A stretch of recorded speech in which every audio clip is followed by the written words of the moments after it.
Bienvenidas, bienvenidos, bienvenides a la Cátedra Extraordinaria Gloria Contreras en Danza y sus vínculos interdisciplinarios, UNAM. Hoy estaremos con la hermosa compañía de la maestra Pilar Urreta, performer, investigadora, coreógrafa, bailarina, para que nos cuente un poco sobre esas preguntas que mueven su mar, esas que ha hecho su ser cuerpo. Comenzamos.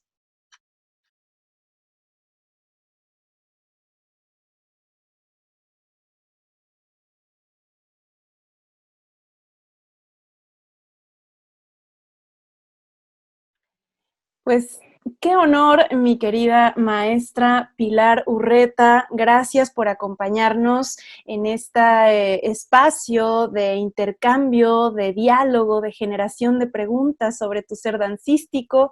Será un placer justamente recibir tus palabras y tu conocimiento. Gracias, maestra Pilar. Al contrario, maestra Raiza, te agradezco muchísimo la invitación, me emociona poder compartir. Créeme que a mí también y a muchos del público también nos emociona. Les presento la semblanza de la maestra Pilar para que saboreen y se les antoje cada vez más, y a quienes ya la conocen, bueno, pues para adentrarnos de lleno así en su gran vida. Pilar Urreta pues es coreógrafa, es performer, docente, investigadora, nació en la Ciudad de México. Y pues aquí realizó estudios de danza, teatro, cine, música, pintura. Es analista de movimiento Laban, la generación de 1979, por el Instituto Laban Barteniev de Estudios de Movimiento de Nueva York. Es decana de análisis Laban en México, habiendo estudiado con Irmar Barteniev, quien fuera discípula directa, nada más y nada menos, de Rudolf Laban y fundadora de dicho instituto. Pilar Urreta residió en Nueva York por más de una década, donde estudió con dos de los coreógrafos norteamericanos más representativos del siglo XX, Merce Cunningham y Alvin Nicolais. Fue miembro de la importante compañía de vanguardia Keita Case Moving Earth de Nueva York. Es licenciada en Ciencias de la Educación con estudios de Filosofía y maestría en Historia del Arte de nuestra querida UNAM. Su catálogo incluye más de 100 obras estrenadas profesionalmente, y entre sus obras cabe destacar El Evangelio de María Magdalena, Espejos dialogantes, Isadura para recordarte con la imaginación, Danza para la luz primigenia, Arcana Mayor, La travesía del hombre, etc. Pueden entrar justamente a su página pilarurreta.com, en donde encontrarán pues justo este repertorio de obras magníficas, también con unas fotos bellísimas. Y bueno, es una invitación para que se acerquen a su trabajo. Se ha presentado en México, en España, en Israel, Estados Unidos, Canadá, etcétera. Su obra creativa abarca coreografía, video, fotografía. Se ha adentrado justo en la coreoinstalación, coreografía sonora y obra coreopoemática. Es docente de la Escuela Nacional de Danza Clásica y Contemporánea del Instituto Nacional de Bellas Artes desde 1995, y pues ha recibido diversos reconocimientos como la Medalla al Mérito otorgada por el Centro Veracruzano de las Artes y el Centro Nacional de las Artes por su labor pionera, académica y de difusión del análisis del movimiento Laban en México en el 2009. El Premio Nacional al Desempeño Académico 2011, primer lugar, otorgado por el INBA. El reconocimiento a su labor como precursora en la danza por el Instituto de Cultura del Estado de Morelos en el 2012. En 2016 recibió un homenaje por parte del Colegio de Coreógrafos de México por su labor profesional ininterrumpida en la danza y sus aportaciones a lo largo de, pues, en ese momento, 48 años, que ahora, ¿cuántos suman, maestra querida? 51, ¿no? 51, sí, así es. 51. Con su compañía Artes Transformáticas ha realizado estrenos como ¿Y para qué poetas en tiempos de penuria? En el 2013, que además es un título, así que viene perfecto para este momento. ¿Y para Sí. qué poemas en tiempos de pandemia? Sería el tomo 2, no sé. Los Sí. secretos de la luz en 2014, La alquimia de la luz en 2015, Sol de medianoche en 2018, etcétera. Ha publicado 2 libros, El universo intangible de un arte corpóreo, Rutas integradoras de la creación coreográfica, en el Instituto de Investigaciones Estéticas de la UNAM, revista Casa Abierta al Tiempo de la UAM, Luna Córnea, el Centro de la Imagen, ha estado colaborando finalmente con publicaciones en estos espacios y pues también en el libro catálogo de la exposición de su padre, Homenaje a Nacho López, fotógrafo de México, del Museo del Palacio de Bellas Artes en 2016. Su nuevo libro, Movimiento, Danza y Comunicación, la perspectiva Laban en la actualidad, espera publicación. La maestra Pilar Urreta continúa creando coreografía, enseñando, escribiendo, haciendo fotografía y video, y es miembro del Sistema Nacional de Creadores de Arte. En el 2019, con el estreno de su obra El Signo en el Teatro de las Artes del Centro Nacional de las Artes, celebró 50 años de dedicarse ininterrumpidamente a la labor dancística profesional y actualmente prepara su nueva obra, La Comunidad del Laberinto. ¡Pum! Muy bien. Ya 51 años de trayectoria en esta pasión dancística de la enseñanza y del conocimiento. Eres un ser ávido, inquieto, y pues en ese sentido, querida maestra, cuéntanos, ¿qué te ha hecho permanecer en la danza? Fíjate que es una pregunta muy importante porque para mí digamos que lo esencial de la danza está en que desde que yo era muy niña experimenté una, una vivencia muy extraordinaria de comunicarme a través de la danza, no con alguien en particular, sino con el mundo en general, pero lo digo no en el sentido solamente de comunicarme con diversas personas, sino realmente con el mundo, con la naturaleza, con el viento, con el sol, con el agua, con la lluvia. Para mí la danza fue la primera experiencia de disfrute en soledad. Fíjate qué cosa más extraordinaria. Pero no en soledad como yo y mi mundo, sino en soledad para poder acallar los ruidos del mundo y poder traspasar a otro nivel de comunicación. Ahora lo digo, suena muy complejo, pero en realidad esta es una experiencia que creo, si recuerdo bien, tuve cuando apenas tenía yo 3 años. Y creo que tiene que ver, mis papás hacían muy a menudo algunas pachangas, y como buenos artistas, pues se oía mucha música, se tocaba mucha música, había bailarines, se bailaba mucho, y los adultos disfrutaban de su pachanga y yo de la mía con esa música.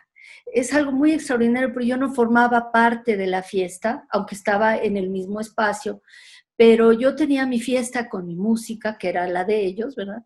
Y esto me permitió establecer un vínculo muy particular con la danza como una forma muy neta, muy directa de comunicación. Ese es mi recuerdo y esa es la razón por la que lo hago. Nunca percibí a la danza como algo bello o algo feo. Es algo, o sea, no tenía que ver con la belleza o con la crítica del mundo, tenía que ver con la experiencia de comunicación. Si lo pusiéramos en un lenguaje que va a ser un poco criticable quizá, con una experiencia de orden espiritual. Y cuando digo espiritual, no me refiero a ninguna religión. Yo no soy católica, nunca lo he sido.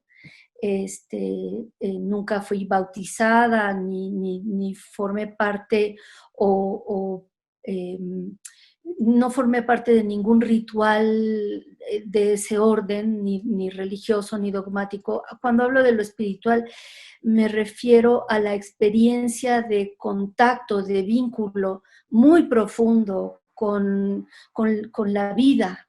Es algo muy difícil de decir, pero me parece que esa es una de las funciones más importantes del arte, comunicarnos con esta esencia espiritual. Y ese es el trabajo que he hecho.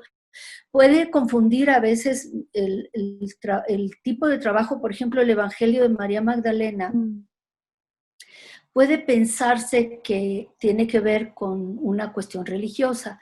Y ahí tiene que ver, por un lado, yo creo este personaje, dancísticamente hablando, de María Magdalena, tratando de encontrar un vínculo con la espiritualidad y el mundo de esta mujer, y por el otro lado con la confrontación que va a existir entre los discípulos hombres de el maestro llamado Jesús. Entonces hay una confrontación, hay misoginia, claro. Hay una serie de problemáticas muy importantes que aparecen en el Evangelio. Existe el Evangelio además, ¿no? No es un invento. Claro, el Evangelio un documento histórico finalmente, ¿no? En 1945 en Nahamadi, y entonces, bueno, ahí podemos leer esto. Entonces me interesó el vínculo de lo espiritual de este personaje y también cómo se enfrenta a un mundo masculino. Wow. Y esto que mencionas me recuerda mucho a lo que Mircea Eliade nos comparte en lo sagrado y lo profano cuando nos habla de lo sagrado como no necesariamente parte de una religión, sino más bien justo como esa búsqueda ontológica de la relación entre los seres humanos con nuestro entorno, con nuestra existencia, etcétera. En ese sentido, tu búsqueda ¿ha tenido presente lo sagrado en la danza?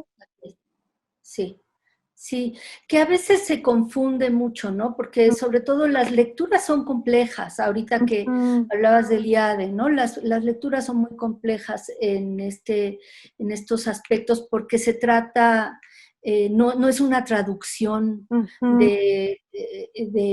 es una interpretación o una reflexión sobre la religión, es una experiencia sobre lo espiritual, ¿no? Sobre este campo de lo sagrado que va más allá de cualquier religión.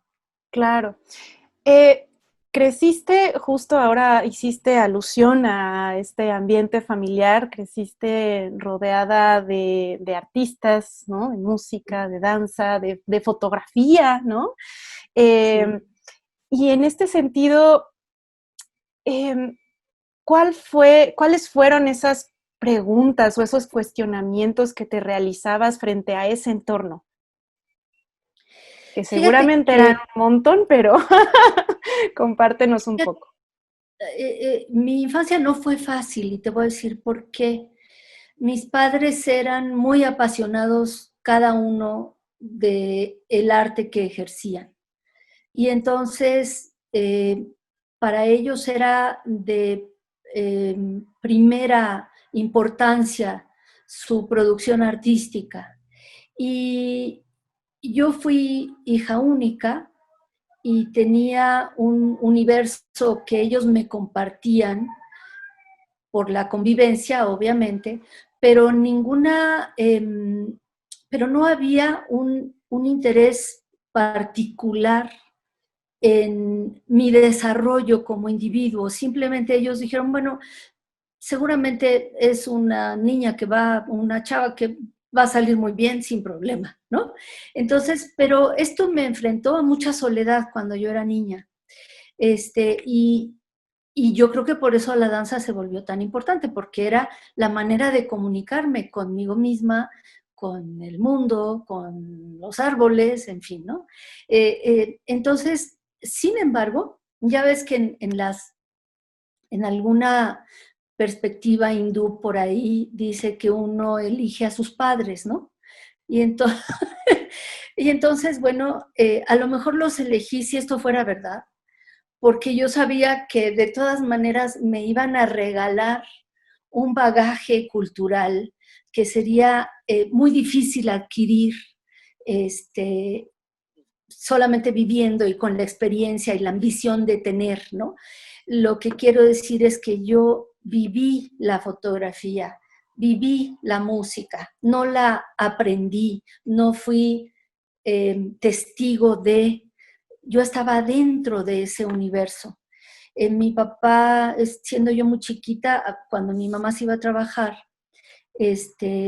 pues me subía en estas sillas altas para los niños, ¿no? Que tienen una basecita, y me sentaba allí mientras él trabajaba en el cuarto oscuro. Entonces, imagínate la experiencia, el olor del ácido, ¿no? Porque los químicos huelen como a vinagre, muy fuerte, y ver cómo eh, con un aparato que luego supe que era, ¿verdad? Pero con un aparato metía una hoja y ahí proyectaba cosas y luego esa hoja la pasaba a una charola de un químico e iba, y luego del agua, etcétera, e iba apareciendo una imagen. Imagínate una niña de 2 años viendo eso y además de manera cotidiana. ¿No? No de vez en cuando, cotidianamente. La otra experiencia era que a veces me llevaba mi mamá a la Sinfónica, ella era la pianista de la Sinfónica Nacional, y entonces, pues me ponían allí en mi canastita o en mi lo que fuera, carreolita, y pues yo me chutaba literalmente los ensayos de la orquesta sin tener la menor noción de qué era eso, ni preguntármelo. Entonces, ¿a qué voy? Nunca me pregunté qué era. Siempre supe que era porque nací con ello, con todas estas experiencias, ¿no? También la danza fue muy importante. No sé si tú sabes que la hermana menor de mi papá fue Rocío Sagaón.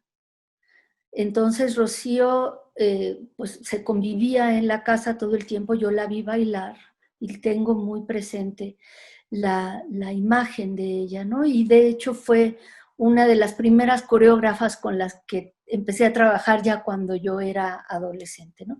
Pero ha formado parte de mi vida ese universo. Entonces a lo mejor si yo elegía a mis papás, preferí que en vez de que me pusiera mucha atención y me consintieran todo eso, preferí nada más que me transmitieran lo que ellos sabían, y eso ha sido mi mayor riqueza en muchos sentidos, ¿no? También, obviamente, lo que más agradezco de haber tenido esos padres es la pasión con la que trabajaban. Claro, y que bueno, sabemos Era que justo te inabarcable. contagiaron esa actitud tremenda, porque, o sea, tú eres una mujer súper apasionada, pues. Sí, sí, sí, es Qué cierto. maravilla, porque fíjate, ahora escuchándote, pensaba, claro, la fotografía juega entre la luz y la oscuridad, ¿no? Así Como todo es, el tiempo así es. en los matices que nos da la luz, la percepción y demás. Y paseándonos por tu trabajo coreográfico, la luz ha estado muy presente también, Todo el tiempo, ¿no? todo el tiempo. En ese Sí. sentido, ¿qué buscas de la luz? ¿Qué te da la luz en la danza? ¡Pum! Uy,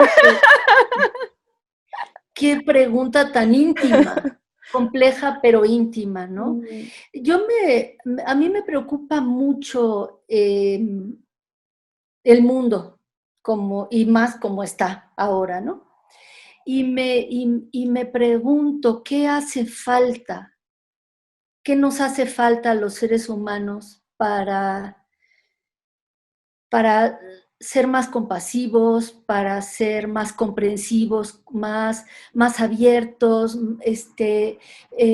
no, para comprender que el mundo es muy rico con todas las diferencias? Me molesta mucho la palabra tolerancia porque implica que uno tolera, que uno soporta, y no es Un por ahí. aguante, ¿no? La cuestión de la apertura hace que uno abra el camino del corazón hacia otros, ¿no? Y cuando ese camino se cierra, hay mucha oscuridad, la gente no puede comprender al otro. Y es a la luz, a ese tipo de luz a la que abre ese camino a la que yo me refiero, ¿no? También quizá tenga que ver con mi transposición, podríamos decir. Yo hago mucho una reflexión a partir de ciertas ideas de orden metafórico, ¿eh? Volvemos al principio, no religioso, no esotérico, sino al mundo metafórico de la alquimia como un proceso de transformación personal, ¿no? Y en la alquimia, por ejemplo, la obra del año 18, que se llama precisamente Sol de Medianoche, habla de ese proceso, de cómo se puede abrir el alma hacia la luz, hacia el autoconocimiento, hacia el abrazar a otros, a la experiencia de vida de una totalidad en la noche, o sea, en la oscuridad, cómo hacer luz a través de eso, ¿no? Y de eso se trata la obra. Yo sé que es muy críptico y de alguna manera eso hace como idea, ¿no? Como idea coreográfica, y a veces, porque además yo no relato una historia en mis obras, salvo algunas excepciones, ¿no? Que son más de orden narrativo, pero son muy pocas. Las obras mías son más de orden abstracto, en donde trabajo imagen para producir ese vínculo con esta idea de abrir el camino con luz, ¿no? De abrir cualquier camino con luz. Claro, esto no quiere decir en absoluto que no... es complejo, por eso te decía, es una pregunta muy íntima, porque también la oscuridad representa parte del proceso. Esa es la otra parte compleja, ¿no? Pero bueno, esa es la razón por la cual la luz está presente. Ha sido una búsqueda de toda mi vida. Cuando yo hice, mira, en el año 83, creo, 82, 83, hice Arcana Mayor, que es una obra sobre 5 cartas del tarot, 5 arcanos mayores. Y los arcanos que elegí, o sea, también es muy críptico porque el público no lo iba a saber y yo no se lo iba a platicar, porque no se trataba de contar anecdóticamente de qué se trataba, ¿no? Pero son 5 cartas que representan 5 iniciados o 5 tránsitos del espíritu humano. El primero es el loco, que experimenta la libertad por primera vez, que se le abre el mundo y que va con todo hacia la libertad. El segundo es el colgado, que representa el sacrificio. Después de ese primer viaje de libertad hay un sacrificio necesario para el autoconocimiento. Luego el tercero, que además es una carta que podemos considerar como ¿cómo decir? Como un bypass, es como la puerta, es el mago, ¿no? El mago no es el mago ni de feria, ni el mago alquimista propiamente, aunque sí representa a un alquimista, y tiene que ver con, entonces, aprender a autotransformarse, con la capacidad y la decisión de autotransformarse. Luego tenemos el diablo es el cuarto iniciado, es muy importante, porque es el autoconocimiento de lo oscuro. Y este personaje además se pelea con Dios. ¿no? Es fuerte y creo que los seres humanos en algún momento ponemos en duda ciertas cuestiones cuando hablo de Dios, volvemos otra vez al asunto de lo Dios, diríamos, en vez de no de el Dios, sino de lo Dios, de aquello que consideramos como trascendental.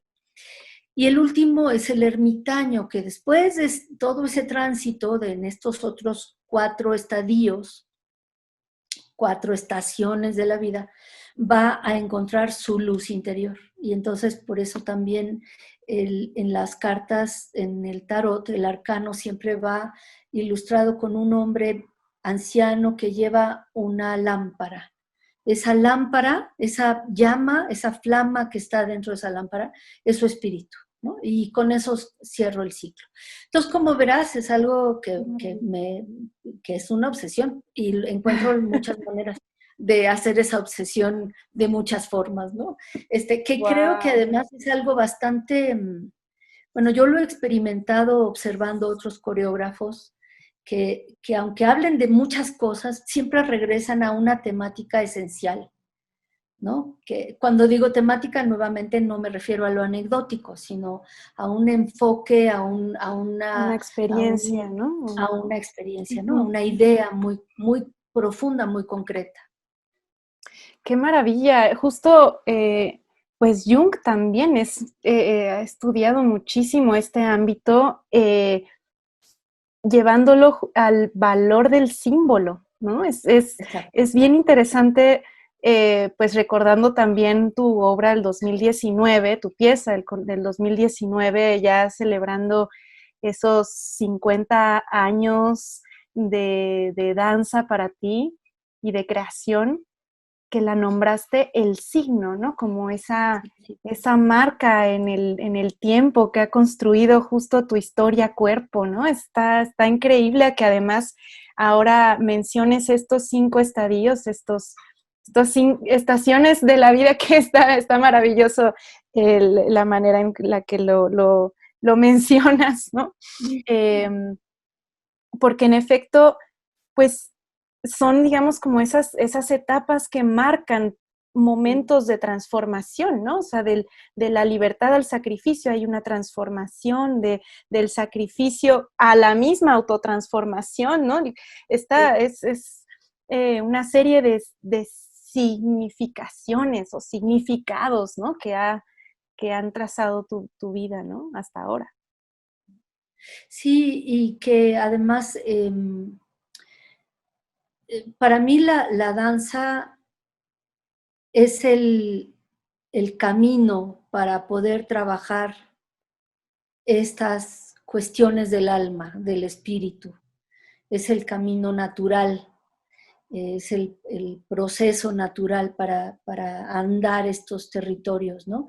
Por eso a veces yo me peleo un poco con la danza que se vuelve una especie de, este, ¿cómo decirlo? Como una especie de fiesta del ego. Me peleo mucho con eso, ¿no? Y me retiro mucho del mundo también por eso. Y a veces me lo han criticado incluso algunos críticos que escriben en periódico porque no estoy más presente, ¿no? Como si tuviera yo la obligación de estar presente. Estoy presente en mi vida, no tengo que, o sea, porque mi trabajo es continuo. El que la gente no lo conozca o no lo sepa no quiere decir que no lo sea, ¿no? Y la prueba de ello es pues todo lo que hago y todo lo que escribo y en los últimos años he estado escribiendo mucha poesía, que es una forma en que yo estoy como compaginando el trabajo corporal que sigo haciendo en mi microdepa, lo sigo haciendo, pero ahora como en este doble territorio de la escritura poética, ¿no? No tengo intenciones aún de publicar, en fin, todavía no estoy en ese territorio, porque en realidad es un proceso muy íntimo. Algunas cosas son buenas, otras son muy malas, ¿no? Las que he escrito. Algunas me parecen maravillosas, a mí por lo menos, pero no están a la disposición pública porque es parte de mi proceso interno, Claro, de ¿no? esa intimidad de la que hablabas, justo. Generalmente yo hago una obra al año más o menos y trato de meterme, de clavarme, pero que tiene que ver esa obra, como acabas de mencionar con lo del signo, Mm, tiene que ver con mi proceso, claro, ¿no? claro. A lo mejor mucha gente puede decir quizá con razón que entonces, bueno, no es un bien público. Sí es un bien, el producto, el resultado final, sí quiero que sea un bien público, sí quiero compartirlo, porque creo que esta búsqueda de lo espiritual sin lo religioso, sin lo dogmático, es importante para todo ser humano.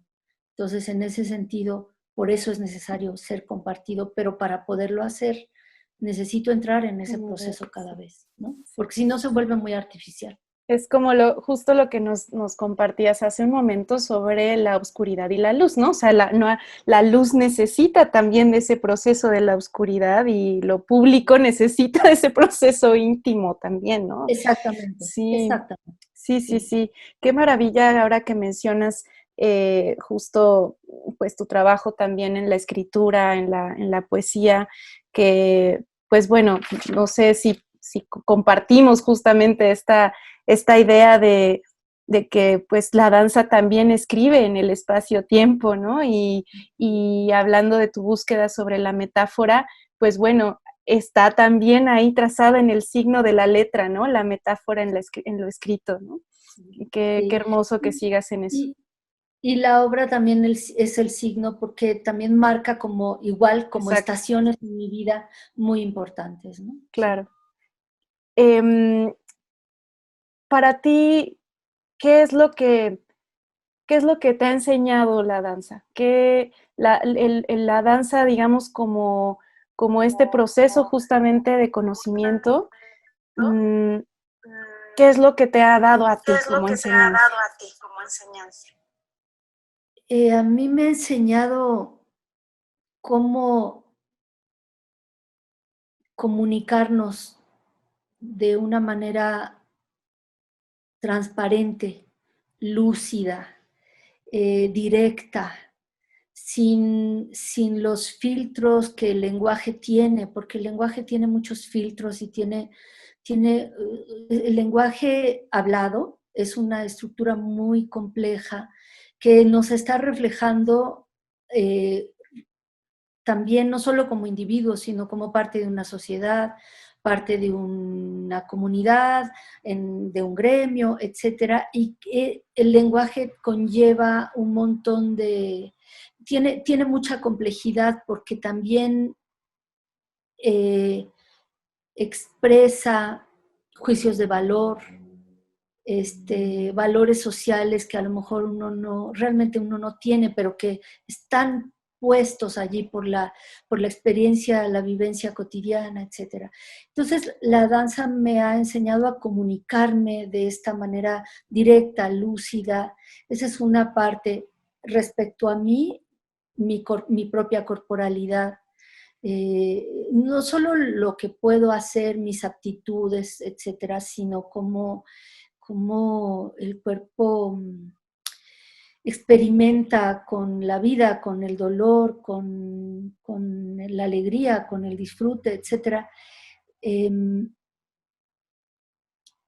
Y bueno, y sobre todo el poder transformar en una experiencia compartida algo que a lo mejor en origen es individual, ¿no? Volverlo de la experiencia, volverla de los otros, no solamente que sea de uno, ¿no? De un viaje acá. Aunque, claro, el viaje acá de todas maneras siempre ha sido la crítica que se le hace al artista, ¿no?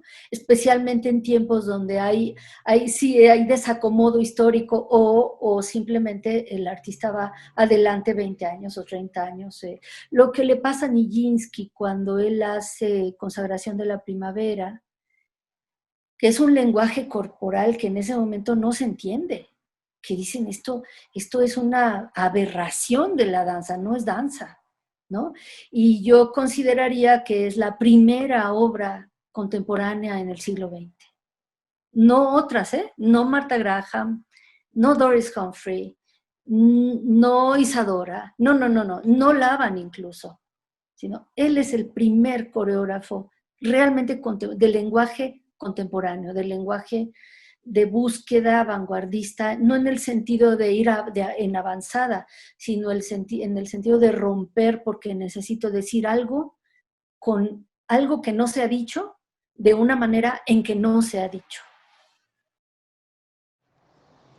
El espectador es ese individuo que mira desde algún lugar reservado para sí, su propia intimidad, a medio camino entre el voyeur y el cómplice, y que en la mejor de las circunstancias desea, quizá, adentrarse en el pequeño universo que le propongo. Me estimula pensar en él como en un compañero solidario en un breve viaje, donde no hay respuestas absolutas ni verdades contundentes. En la danza, y creo que en el arte todo, no hay respuestas, hay búsquedas, muchas de ellas oscuras, pero que alguna vez nos guían por el camino de lo luminoso. Yo creo que el arte hace luz. La creación artística como suceso vital me remite al caballo simbólico, el de la pasión creativa, cuya fuerza viene desde la profundidad de la tierra. Y menciono aquí a Udo Becker en la Enciclopedia de Símbolos, que nos dice: caballo, originariamente interpretado como ser tónico, es decir, vinculado a la tierra, y también relacionado con el fuego y el agua, en tanto que poderes vivificantes y peligrosos al mismo tiempo. Por ejemplo, se creía que podía hacer nacer un manantial con un golpe de casco en la tierra. A menudo se le relacionó también con los dominios lunares y se hallaba próximo al reino de los muertos, por ejemplo, como guía de las ánimas, motivo por el cual muchas veces era enterrado con el difunto. Caballo solar. En su aspecto positivo, se convierte en bestia solar, cabalgadura de los dioses, símbolo de la fuerza animal transformada por la razón. El caballo es el séptimo signo del zodíaco chino.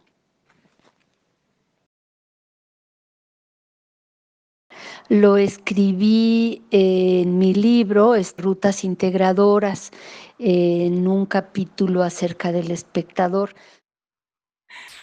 Ay, maestra hermosa, pues muchas gracias por compartirnos pues esta gran inspiración, ¿no? Como justo esa oleada que sacude a quienes te escuchamos.